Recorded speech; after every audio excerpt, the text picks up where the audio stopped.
been here 2 times before. Well, I'd like to thank you all for coming. I'm Steve Camerata. I'm Director of Research at the Center for Immigration Studies here in Washington.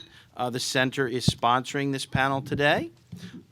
We are here to discuss Dr. Phil Cafaro's new and some would say provocative book, How Many is Too Many? The Progressive Argument for Reducing Immigration to the United States.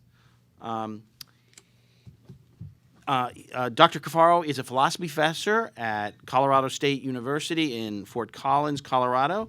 He is a fellow with the School of Global Environmental Sustainability at Colorado State, and he is president of the International Society for Environmental Ethics.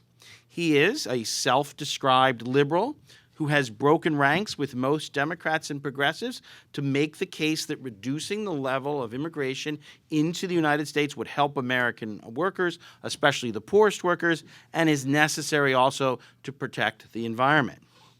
Now, joining us on this panel to discuss Dr. Cafaro's book is well-known author Michael Lind, who is to my right. He is a fellow at the New America Foundation in Washington, D.C., which he co-founded, and is a contributor editor at Politico and The National Interest, as well as a columnist for Salon magazine.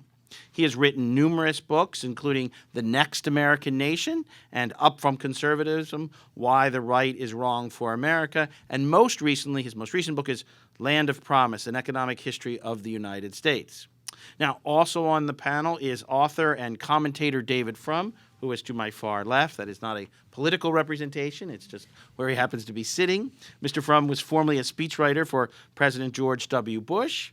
He has authored a number of books, including Dead Right, a biting critique of the Republican Party. His most recent book is Why Romney Lost and What the GOP can do about it. Which, among other things, points out that Republicans are out of touch with a large fraction of working-class Americans. He is currently a senior editor at The Atlantic and chairman of the board of trustees of the British think tank Policy Exchange. With that, I will turn it over to Dr. Cafaro for a discussion of his book and then to our other two panelists for their comments.